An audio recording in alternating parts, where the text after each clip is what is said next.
Let it burn! The words tore through the quiet morning like a match striking dry wood. Harsh, final, disrespectful. The kind of command barked not from authority, but from arrogance. The flame hissed to life with a sound almost too soft for the cruelty behind it.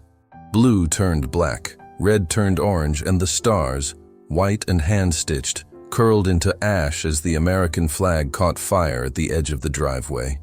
Laughter followed, a sharp, juvenile sound that echoed too loud for the early hour. One of the boys, tall and thin with a backwards cap and a phone in his hand, leaned in for the shot. "It's just an old rag," he sneered, nudging the flag deeper into the blaze with his foot. "Bet the guy doesn't even know it's gone." But the man did know. He was watching, just 10 steps away, seated alone on the porch in a metal-framed chair. Frank Maddox didn't speak. He didn't flinch. The steam from his morning coffee rose like smoke beside him, a silent twin to the fire in his front yard. His cap sat low on his brow, shadowing the grief in his eyes. The word veteran stitched across the front had dulled with time, but the spine beneath it had not. Frank's hands trembled, but not from age. His grip on the mug tightened, not in fear, but control.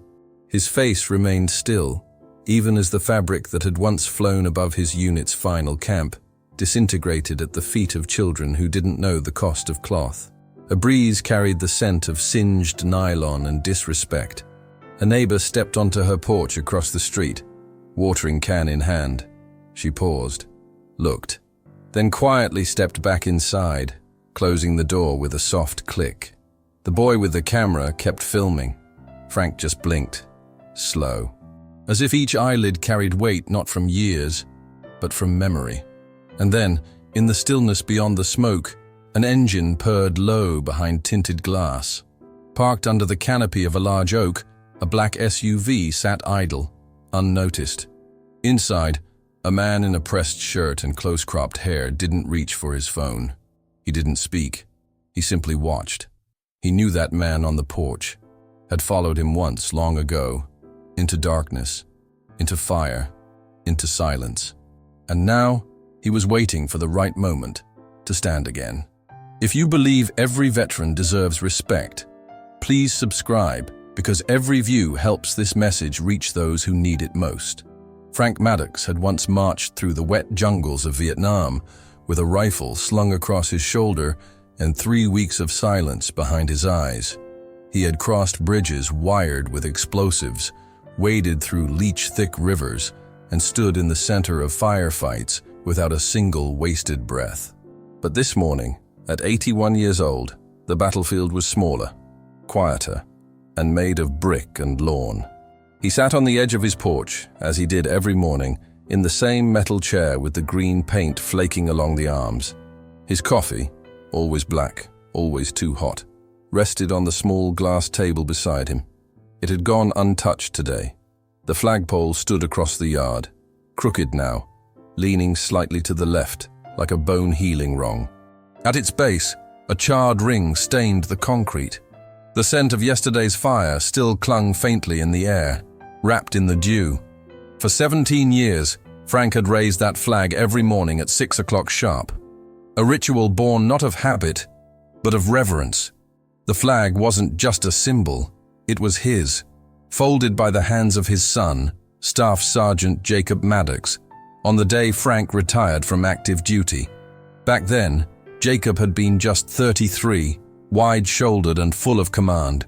They'd stood together in front of a small crowd, no cameras, just family and a few unit brothers who still had the strength to stand upright. That same flag had been flown in Frank's final deployment, when his unit extracted American diplomats under fire during a cross-border raid gone bad. It had seen jungle, sand, blood, and prayer. Now, it was ash.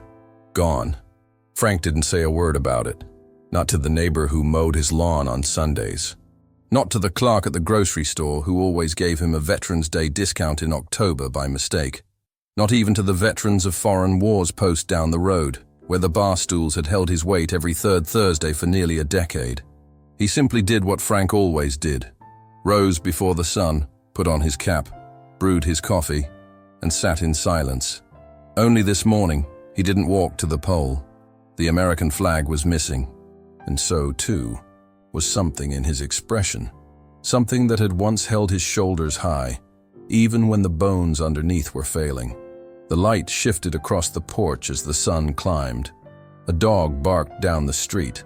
A sprinkler hissed somewhere out of view. Frank's fingers hovered near the side of his mug, but didn't lift it. Across the street, two boys walked past with skateboards slung under their arms. One of them, the same one from the night before, slowed as he passed the house. There was no laughter this time, no lighter in his hand.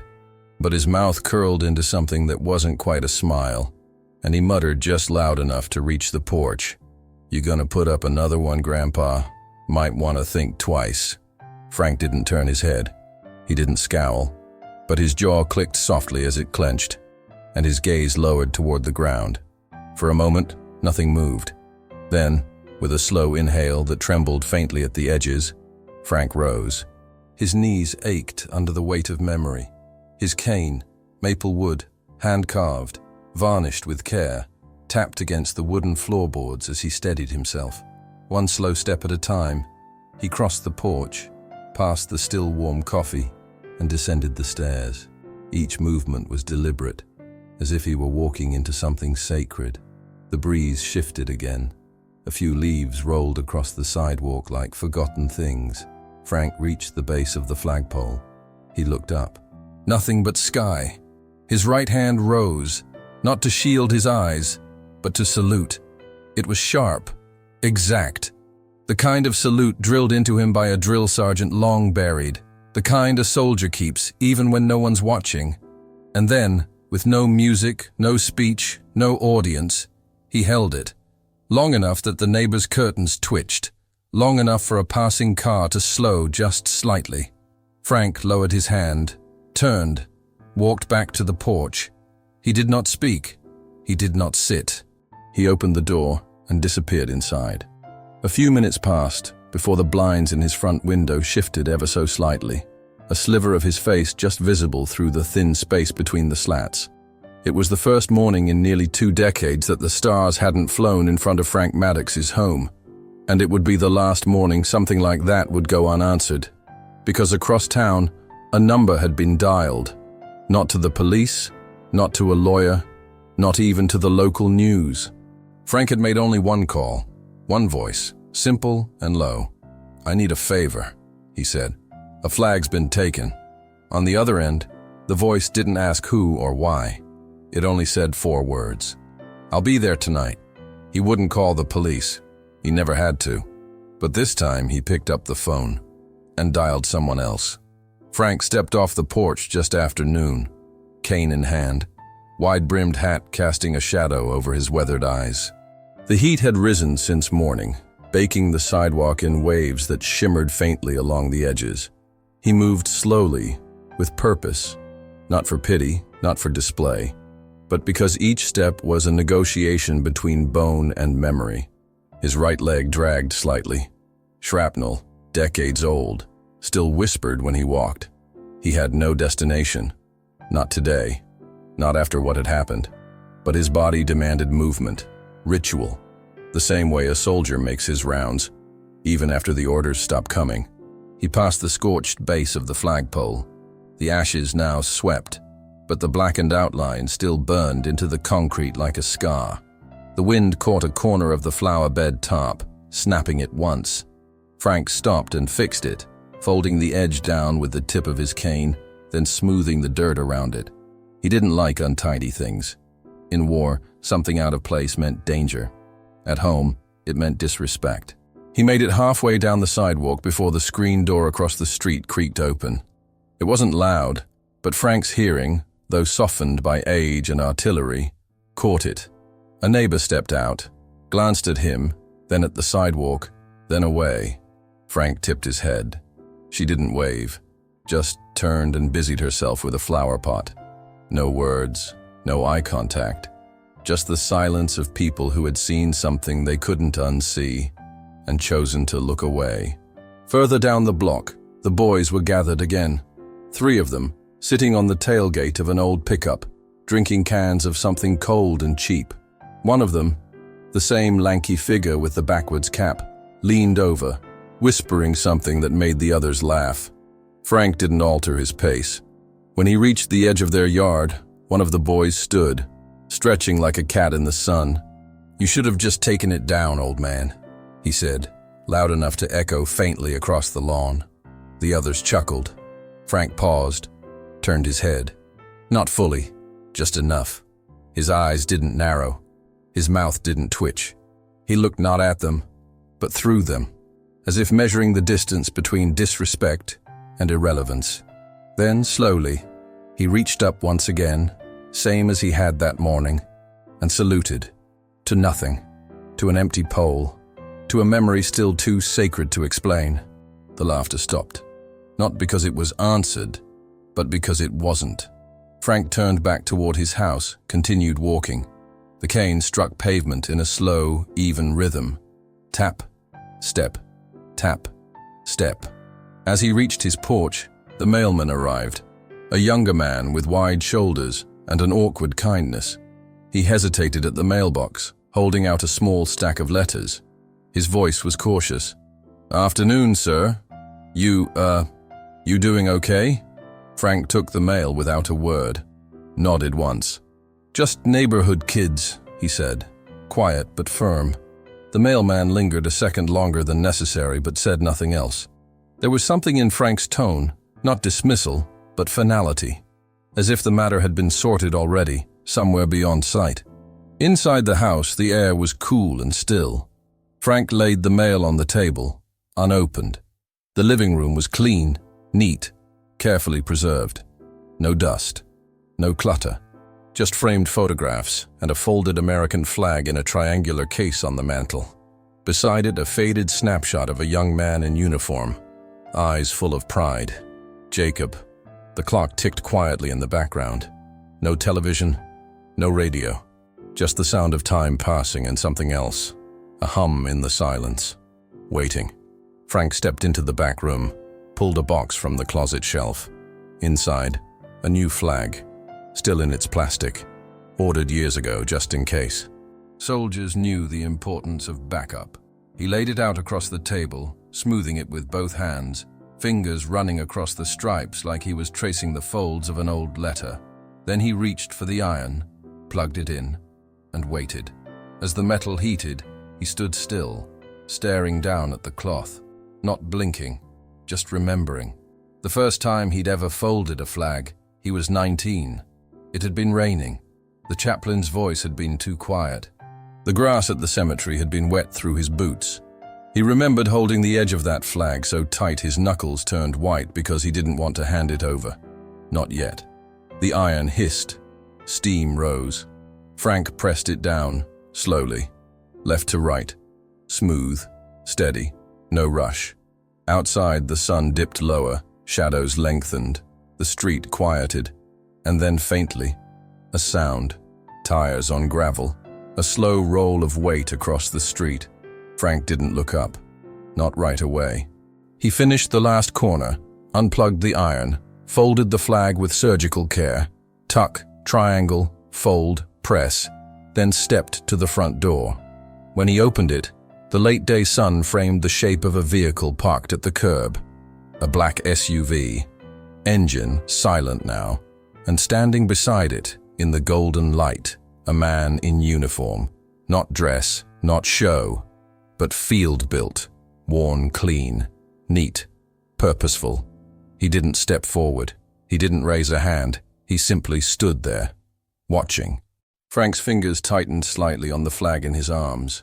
The man nodded once, and Frank, who hadn't asked for help in over 50 years, stepped forward, not to greet, but to acknowledge, because sometimes a knock doesn't come with a hand. It comes with the silence before it. The following day dawned cloudless and sharp, sunlight bouncing off windshields and rooftops with an intensity that seemed to press the heat straight into the sidewalks. Frank Maddox stood at his kitchen sink, the window open just a crack, letting in the smell of cut grass and concrete warming in the sun. Somewhere nearby, someone was frying bacon. The scent drifted in uninvited. And for a moment, just a moment, Frank was 21 again, squatting over a campfire somewhere west of Da Nang, with a tin mess kit and a slab of ham that barely passed for meat. The memory flickered, not warm, not painful, just present. And then it was gone. He washed his coffee cup, dried it with a cloth draped over the oven ham, and returned it to the exact same place on the counter where it lived. He moved with the discipline of a man who did not forget where things belonged. When he stepped outside, the morning had already turned. The boys were there again, the same trio, plus one more now, 4 of them this time. They were gathered in the driveway across the street, half sitting, half slung across the hood of a dusty red car with sun-faded paint and a cracked windshield. They weren't laughing. Not yet. Frank didn't look at them. He didn't need to. He knew that kind of posture. Bored, coiled, cocky. He'd seen it in young men who thought they were invincible back before they learned otherwise. He walked down the steps, cane tapping steadily, and turned to tend the flower beds along the front of his house. His knees ached as he crouched.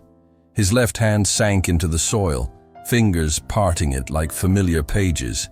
He planted with care, not for show, but for order, control. Something beautiful rising in rows, no matter how small. A sudden bark of laughter cracked from across the street. Someone had said something. Frank didn't catch the words, but the tone was enough. Loud, pointed, cruel in that half-hearted way of boys who weren't brave enough to be vicious, but too weak to be decent. A can clattered onto the sidewalk near his feet. Beer, half full, frothing in the heat. Frank looked at it, then looked away. You forget how to throw? Or just don't care where your trash lands? His voice was low, measured, not angry, just precise. The boys froze for a beat. The tall one with the camera, Tyler, smirked. Just trying to help you cool off, old man. Don't want you overheating out here in all that wool. Frank rose slowly, dust on his pants, a smear of dirt on his forearm. He bent and picked up the can, carried it with him back to the house. He did not look back. He placed the can in the trash bin on the side of the porch, closed the lid with quiet finality. Across the street, Tyler muttered something, then pulled out his phone again. Frank returned to his chair and sat. The flagpole stood bare before him, a thin black scar still faintly visible at its base. Inside, the folded flag, the replacement, rested on the mantel, not yet flown, not until the right moment, not until the air felt clean again. Later that day, after the sun had climbed high enough to make the porch boards hot beneath his boots, Frank made his way to the post office. He walked, slowly, block by block, past houses that had known him for decades and still didn't know what to say. A few curtains moved, a few heads turned, then turned away. At the corner of Oak Ridge and Madison, he passed the store with the bright green awning, Patel's Market. The owner, a kind man in his 50s, had always offered Frank free coffee on Saturdays. Today, he stepped out, drying his hands on his apron. "Mr. Maddox," he called gently. "You need anything? Ice? Water?" Frank smiled faintly. "Just air, son. Just air." Mr. Patel nodded and held the door open anyway. Frank didn't enter. He kept walking. The post office was 3 blocks further. By the time he arrived, sweat had gathered at the small of his back. He adjusted his grip on the cane, opened the heavy glass door, and was met by a blast of air conditioning that felt too cold for how hot he'd gotten. Inside, the line was short. A teenage girl, headphones in, was tapping at her phone. An older woman filled out a form at the counter. As Frank waited, the man behind the desk, a younger clerk with a trim beard and tired eyes, looked up and met his gaze. There was recognition there, and something else. "Mr. Maddox," he said softly. "Heard what happened. Frank raised a hand gently, stopping him.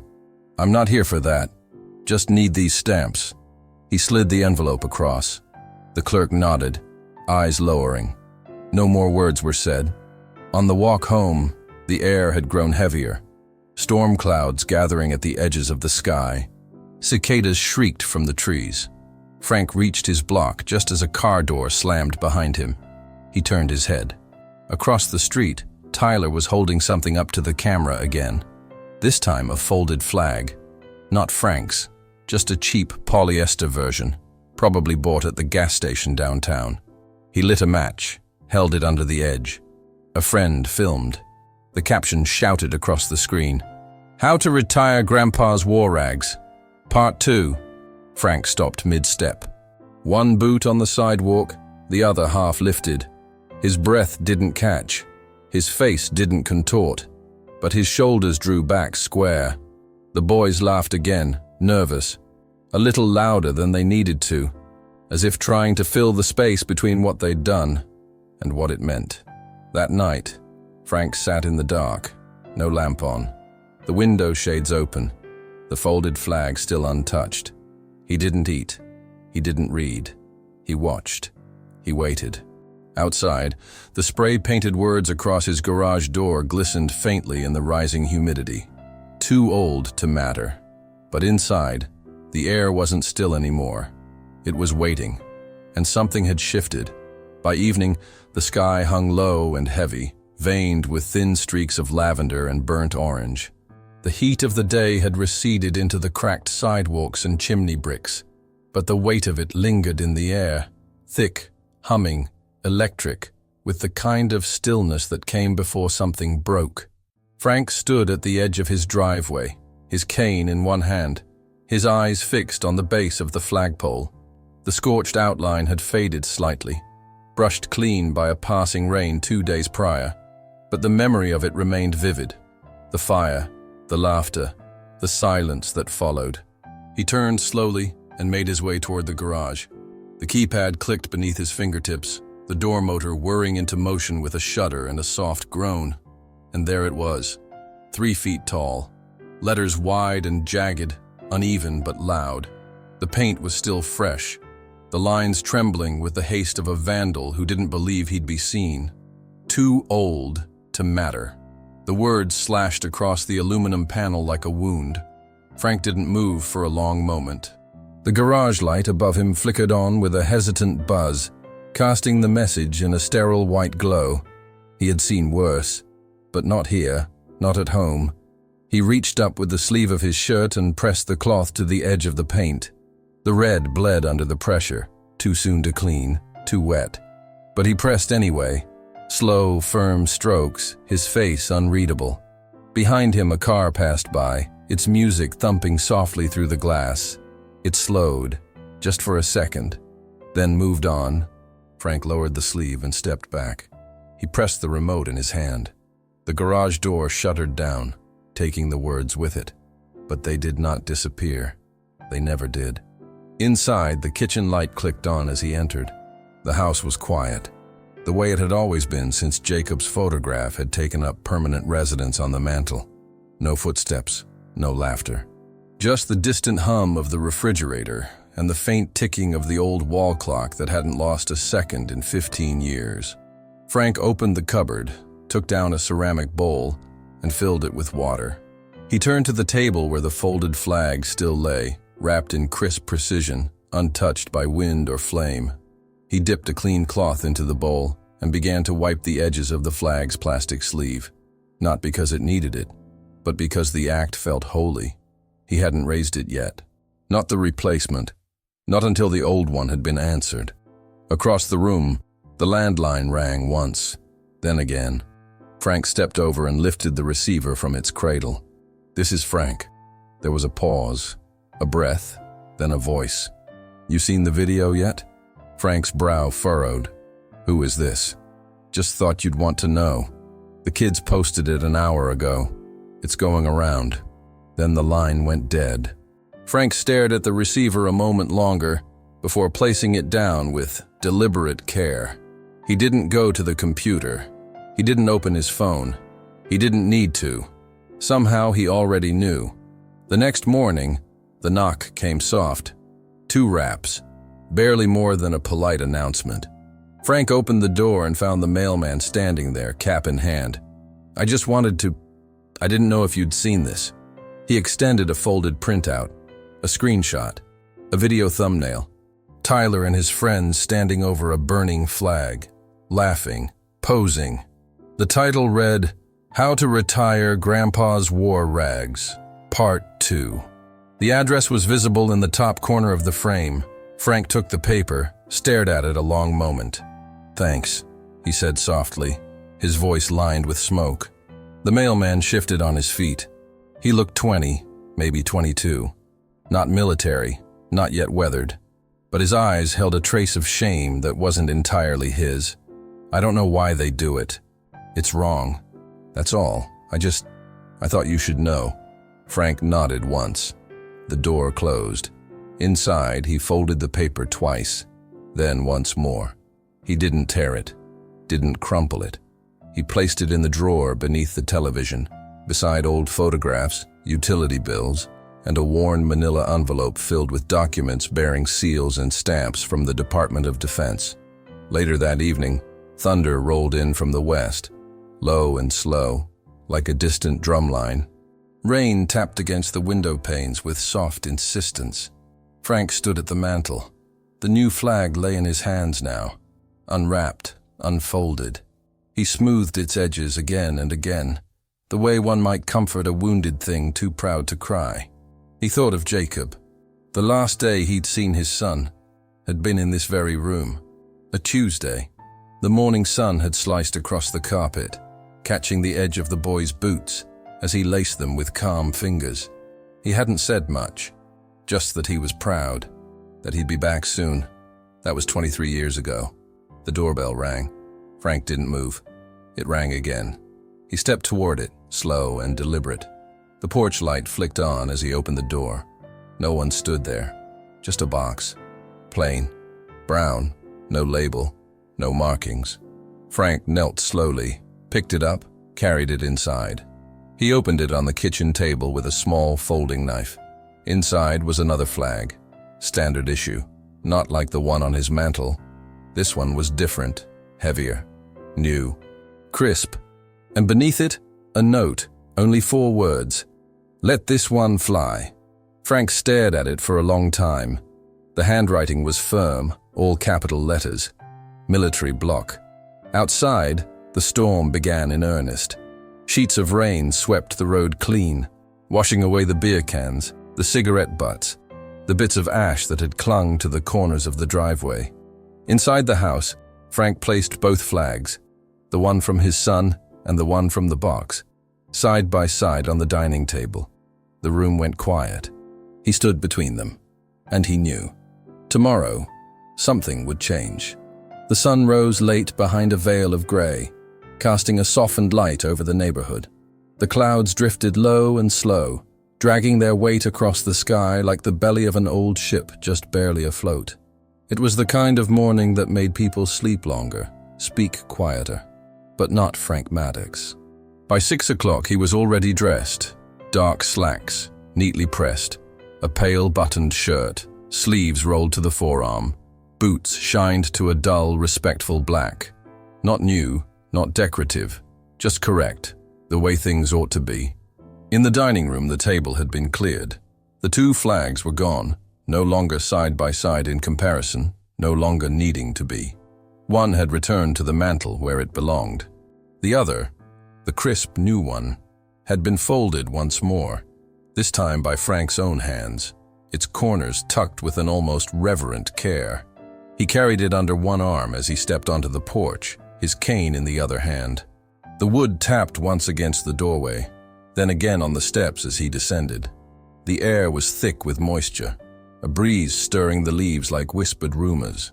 Frank's boots moved with slow resolve across the concrete walkway, the world around him watching but not intervening. The curtain twitches, the blinds shifting just an inch, the soft clicks of doors unlocking and staying shut. He reached the base of the flagpole. The pole had been straightened overnight. Not a word spoken, no note, but it no longer leaned. Its base had been reset in a ring of clean white gravel that had not been there the day before. Frank looked down at the stones, studied them, then raised his eyes to the top of the pole. He did not smile. He unfolded the flag in careful rhythm, the fabric whispering as it opened. Blue first, then red, then white. His hands moved not with frailty but with habit born from decades of ritual. He reached for the rope, slid the metal clips through the grommets with small metallic clinks, and adjusted the tension with the same exactness he once used to field strip an M16 in the dark. Then, with one firm pull, the flag began to rise. The pulley whined faintly. The stars lifted against the sky like they'd never been gone. Each inch of ascent was a small act of defiance, not the loud kind, not the sort meant to provoke, but the deeper kind, the kind that spoke only to those who had once saluted the same cloth with tears in their eyes. As the flag reached its peak, Frank secured the rope and stepped back one pace. Then he saluted. His hand rose sharp, crisp, fingers together, thumb flat, eyes locked forward. It was the salute of a man who had never once allowed his dignity to fray, even as everything around him tried to unravel. He held it. 10 seconds. 20. Long enough for the silence to take on its own weight. And then gently, he lowered his hand. The wind shifted, catching the fabric just slightly. It fluttered once, then fell still. Behind him, a car door opened across the street. Footsteps. Frank turned slowly, his cane steady beneath him. It was Tyler's father, still in his work shirt, name patch on the breast, grease on the cuffs, standing at the edge of his own driveway. He didn't speak, just watched, hands in his pockets. Frank met his eyes. The man nodded once, almost imperceptibly, then turned and walked back into his garage. Frank said nothing. He adjusted the line at the base of the flagpole once more, ensuring it was taut. Then, with the task done, he returned to the porch, took his seat, and laid the cane across his lap. His eyes never left the flag. Hours passed. Neighbors came and went. A dog barked 2 streets over. A delivery truck backed down the cul-de-sac. But Frank remained seated, watching, waiting. At noon, the mail arrived. The same young postman approached, still sheepish, still respectful.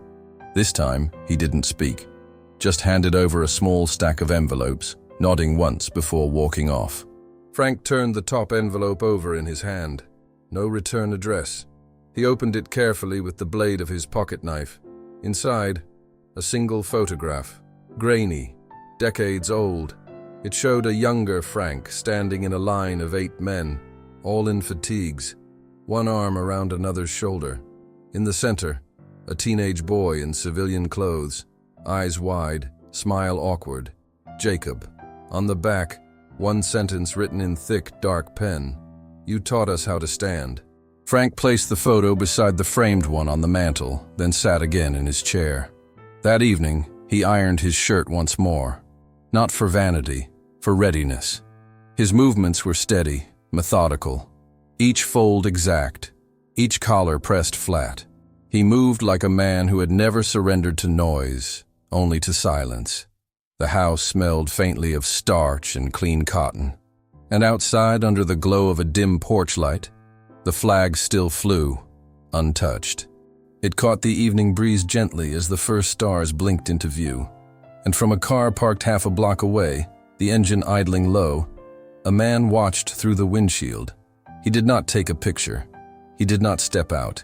He simply waited, the way men wait who owe something deep, something that cannot be paid with words. The black SUV had returned before sunrise. It sat halfway down the block, idling briefly, then quieting its engine with the soft shudder of rest. Its windows were tinted, its frame washed clean but not polished. No markings, no license plate on the front. Just a dark grille and tires with worn sidewalls that spoke of long roads and heavy weight. The man inside did not move for an hour. He sat with his hands folded over the steering wheel, watching the house across the street, watching the man on the porch, the routine, the stillness, the morning that unfolded like a ritual performed by someone who no longer needed a congregation to make it holy. Frank emerged at exactly 6:02, as he had every morning since the fire.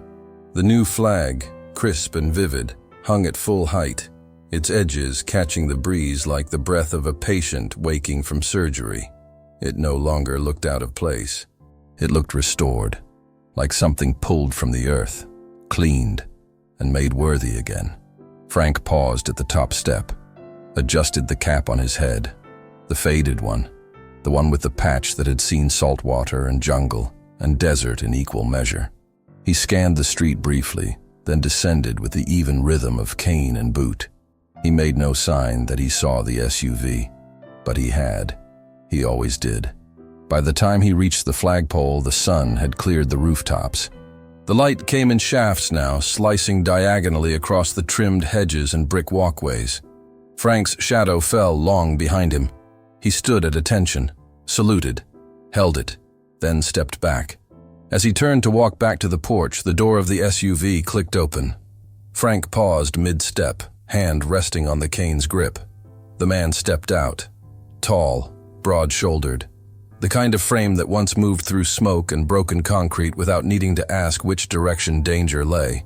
He wore dark jeans, a plain button-up shirt tucked cleanly into his belt, and boots that bore the telltale scuffs of use, not fashion. His haircut was sharp, but grown just enough past regulation to signal retired, not relaxed. At his side, a thin, worn bag, canvas, military issue, its straps weathered. He said nothing.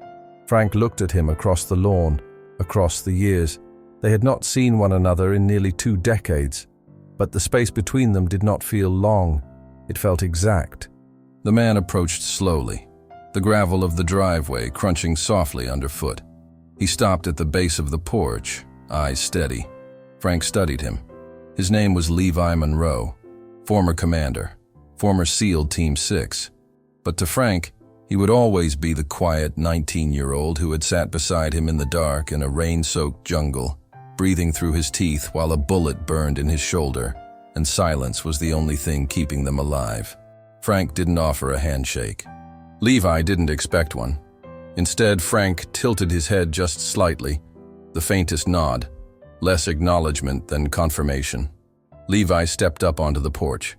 "You got older," he said, voice low, carved with years but not eroded by them. Frank's mouth twitched.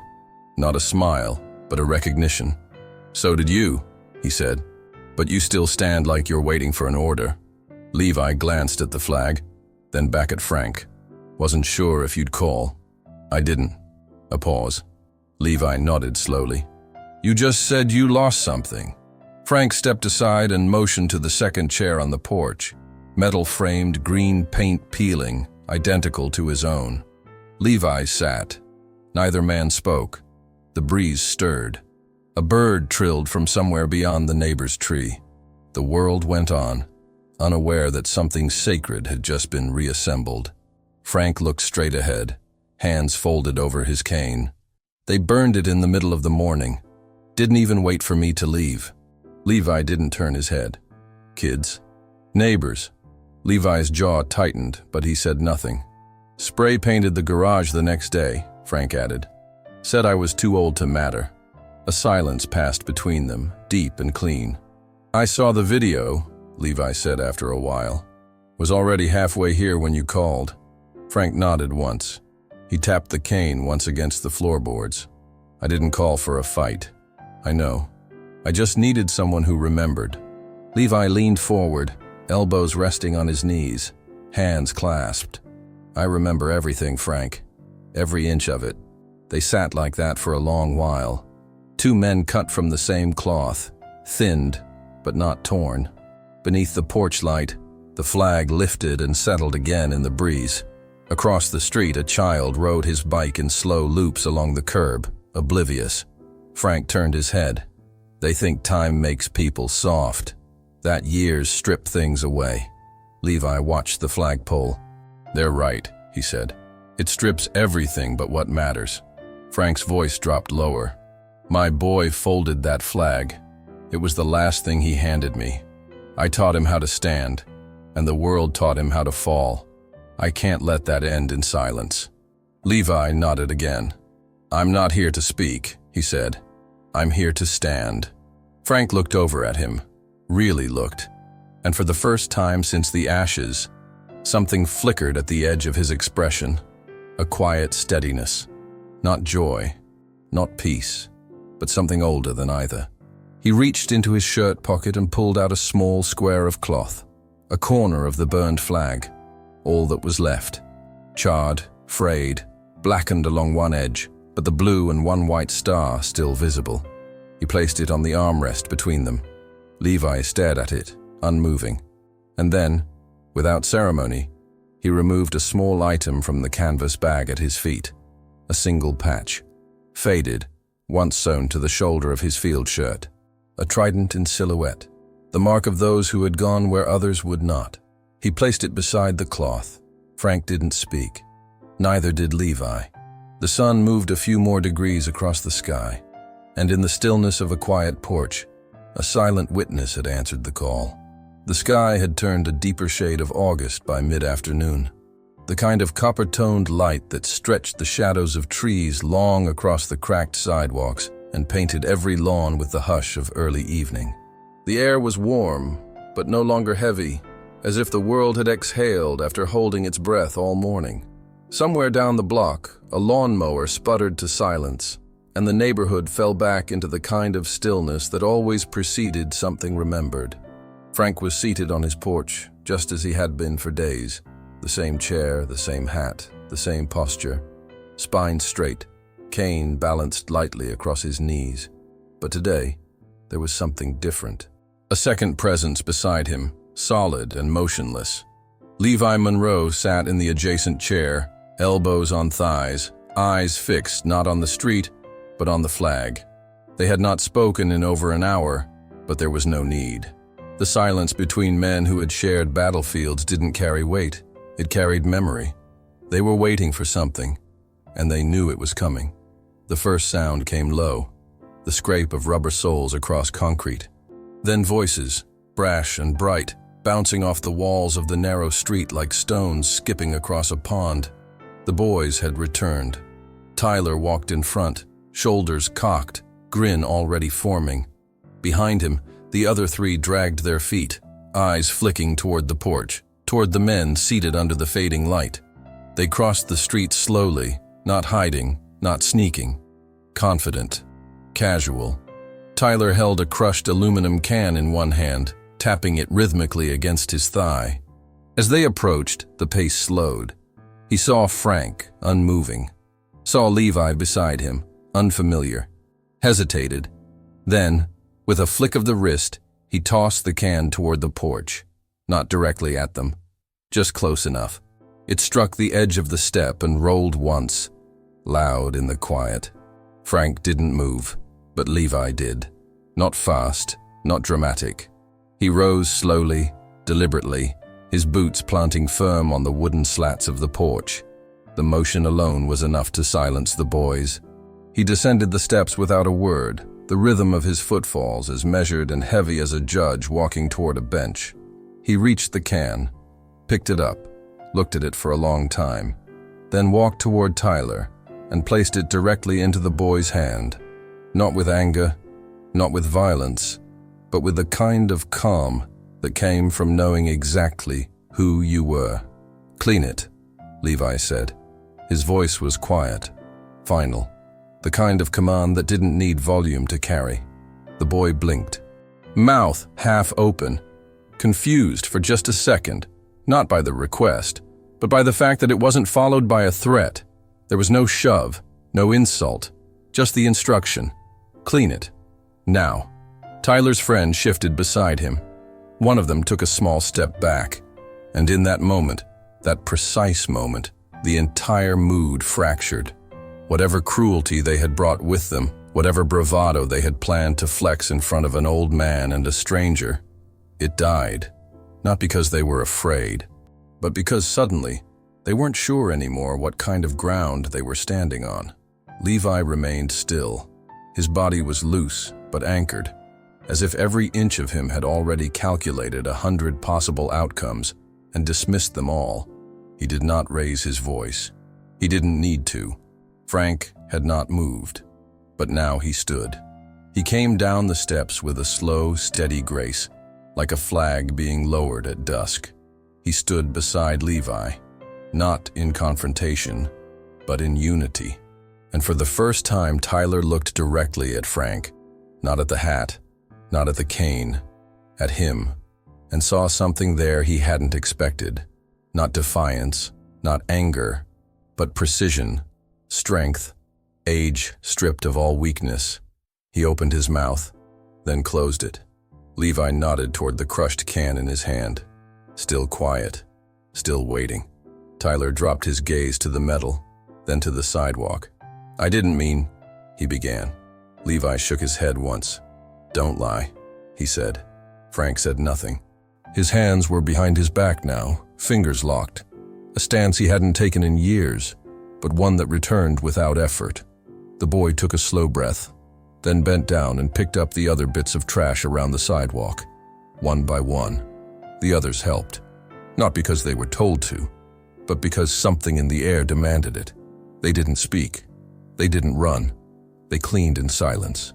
By the time they left, the sun had nearly disappeared, the last band of gold vanishing behind the houses. Frank and Levi remained standing, side by side. No victory was declared, no lesson spoken. But the porch felt different when they stepped back onto it. Frank sat first. Levi followed. Neither spoke for a long time. Then, in the gathering dusk, Frank reached into his pocket, pulled something small, laid it on the table between them. A pin, tarnished, worn at the edges. A trident and an eagle, the insignia of a unit that had once only existed in whispers. Levi stared at it, unmoving.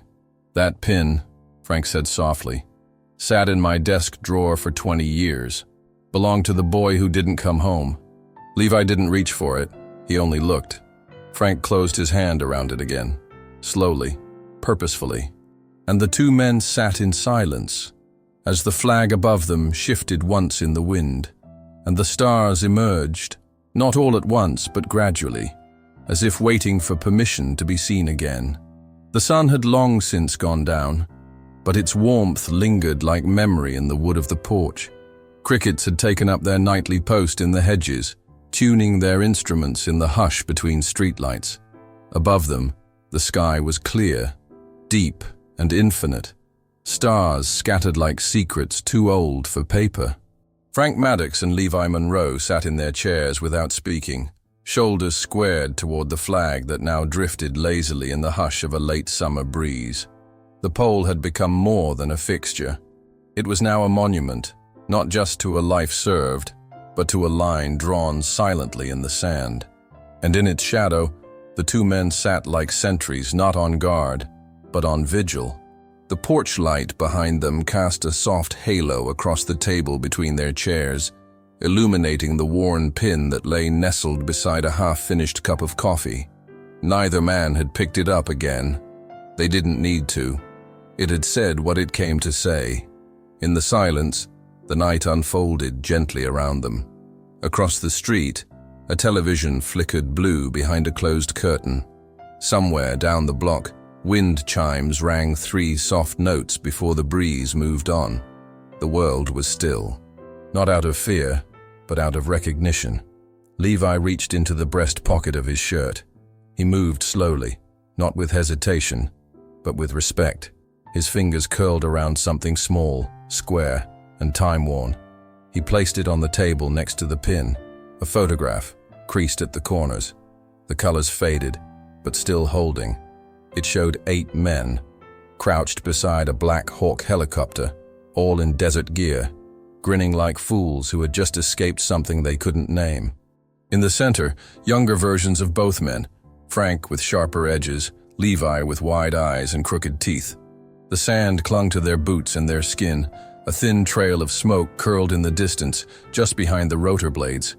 Frank looked at it a long time, not leaning forward, not reaching, just absorbing. "You kept it," he said. Levi nodded once. "It kept me." That was all. Another silence passed, longer this time. Not empty, but full. The kind that lives only between men who have counted time not in years, but in comrades lost and moments survived. Frank looked out toward the yard, where the gravel beneath the flagpole gleamed softly under the moonlight. The flag hung still, no longer fluttering. just standing, present. "My son stood there once," he said, voice hushed, as if afraid the night might not deserve the words. "Right there, at the base of that pole, 4th of July, must have been 12. I'd just come home from a rotation, was supposed to be gone another week, but they cut it short." He paused, eyes far away. He saluted without being asked. Didn't even know I was watching. I never told him I saw. Levi didn't respond. He didn't need to. Moments like that were not for commentary. They were meant to be held like medals, or photos, or folded flags. Frank leaned back in his chair, exhaling slowly, the breath leaving him like a burden he'd carried one day too long. They sat like that for a while, two men, side by side, under the watchful eyes of stars and silence. There was nothing ceremonial about it, no performance, no closure, only the deep, abiding presence of memory, pain, and a quiet, shared kind of healing. The porch light flickered once, then steadied, and in the darkness, Levi reached into his pocket one last time and placed a second item on the table. Small, heavy, dull metal. A SEAL Team 6 insignia, original issue. Not the polished kind. The kind that was earned. He didn't push it forward, didn't gesture, just left it there. Frank looked down at it, then slowly reached over and laid the corner of the burned flag beside it. No words, just that gesture, that agreement. Levi nodded. He leaned back in the chair, folding his arms. Frank reached for his cane and tapped the wood lightly against the porch floor. Once, then again, then stilled it across his lap, and the two of them sat there, into the night, as the flag stood tall above them, not just a symbol, but a witness. The garage door was open by morning. Frank hadn't spoken of it, hadn't asked for it to be painted. The graffiti remained, though faded now, streaked by wind and 2 heavy rains. The words had softened, but not vanished. Tyler stood in front of it with a wire brush in one hand and a can of paint in the other. He wasn't being watched, not yet, but he moved with the clumsy precision of someone trying to make something right without knowing how. His father stood nearby, arms crossed, expression flat, jaw working behind the weight of regret. He hadn't said a word to Frank, not when the door opened, not when the brush was handed to his son, but he had shown up, and for Frank, that was enough.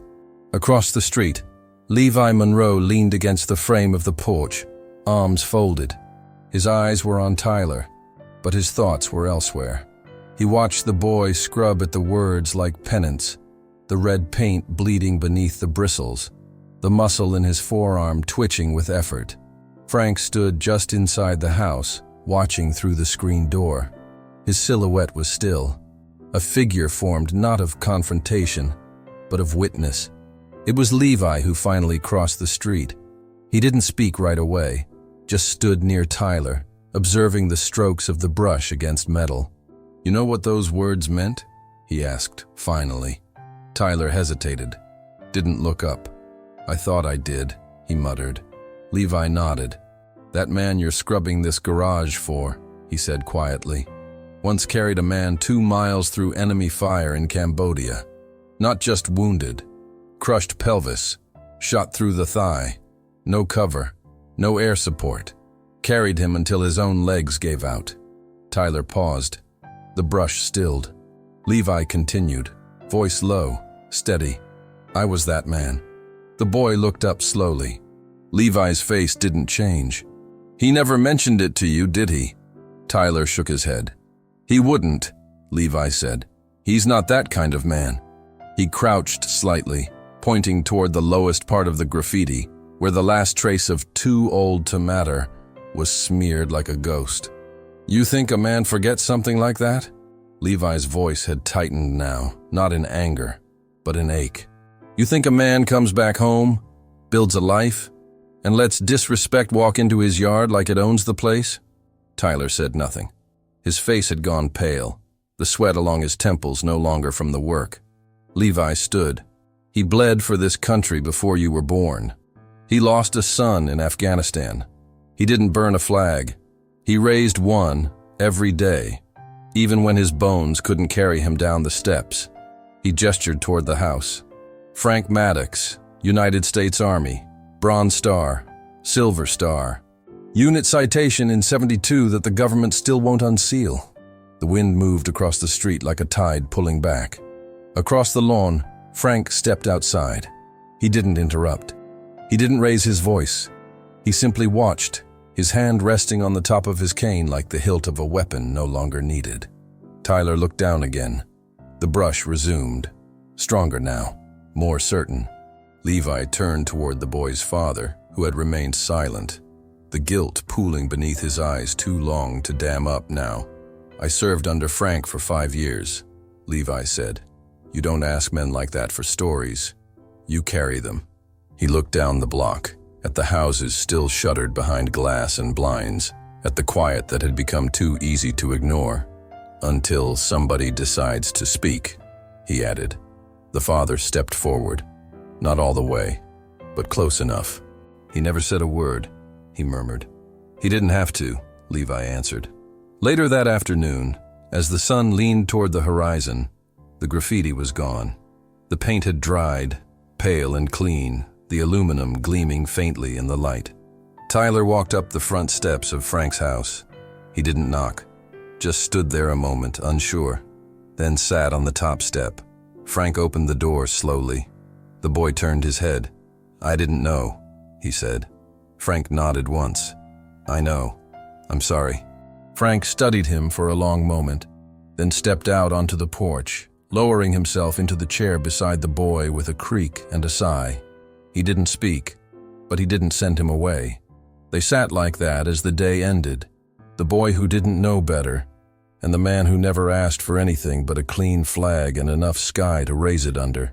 Inside the house, Levi stood in the doorway, arms folded across his chest. On the mantel behind him, the folded flag rested as it always had. But now beside it, the old burned corner sat sealed in glass, preserved, named, honored. It was not meant to be beautiful. It was meant to remain. And outside, beneath the wide breath of evening, a porch light clicked on, not for decoration, for recognition. The cul-de-sac fell dark just before 9, the air cooled by the day's long breath and rinsed clean by a soft, earlier rain. Porch lights flickered on one by one, casting small pools of gold across the sidewalks. Somewhere down the street, a child laughed, distant and fading, like a memory slipping back into the quiet. Frank sat on the porch alone that evening. Levi had left hours earlier, after sharing one final coffee in silence. No goodbye, just a handshake, brief and firm, with the weight of years folded inside it.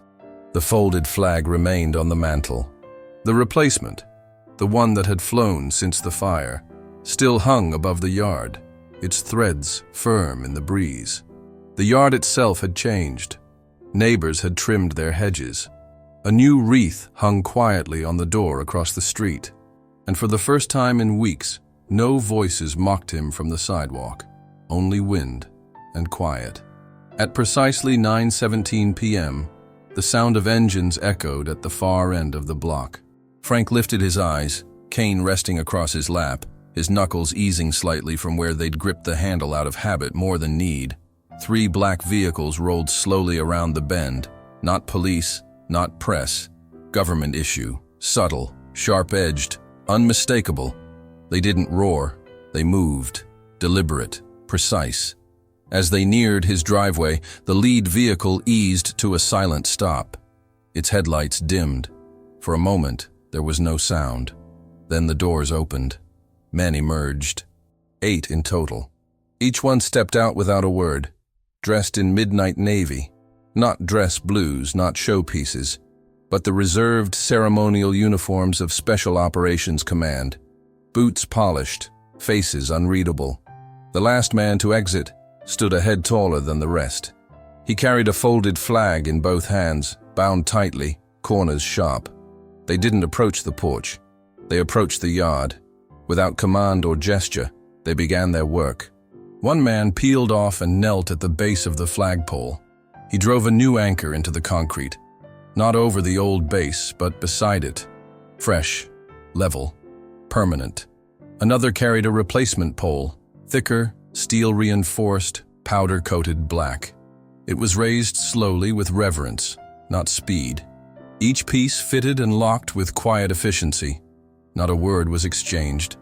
They had done this before, but never like this. Frank remained seated, not because he was unsure, but because he knew what was being built was not for participation, it was for witnessing. The flag they carried bore no battle scars, no dents from wind or wear. But it was military issue, the kind kept in guarded cases at the Pentagon, in halls where medals hung too heavy for memory alone. Two men unfurled it carefully. The cloth did not flutter. It breathed. At exactly 9:26, the flag was raised. No anthem, no command. Just silence, broken only by the soft metallic click of the halyard and the sound of 8 boots shifting to attention. Each man saluted, one by one, and then, one by one, they turned and placed something at the base of the pole. Small tokens, coins, patches, a set of dog tags, a single brass casing, personal things, all laid down in a line, not for decoration, for memory. Frank stood only after the final man stepped back. He moved with no hurry. He walked without spectacle. When he reached the pole, he looked up. The flag hovered in the dark, a presence more than a banner. He raised his hand, saluted, held it. The men behind him did the same. It was not a parade. It was not performance. It was the culmination of something earned. And finally, seen. A single neighbor opened their door and stepped outside. Then another. A porch light flicked on. A mother held her child in her arms and pointed, whispering something too soft to hear. And still, no words were spoken. Frank lowered his hand and turned back toward the porch. The lead man stepped forward and placed something small on the porch rail. A plaque. Simple. Bronze. Just 2 lines. Frank Maddox. He gave without asking. He stood without applause. The man nodded once, and then they left.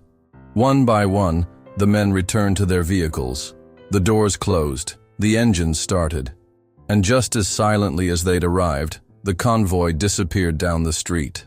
Frank remained standing long after the taillights vanished. He did not cry. He did not speak. But something in the way his chest rose and fell spoke louder than any speech ever could. And across the street, behind a darkened window, Tyler stood alone, watching. His hand rested against the glass. His reflection stared back at him, and did not look the same. If stories like this resonate with your heart, like and subscribe for more untold moments of honor and kindness. Let us know where you're watching from.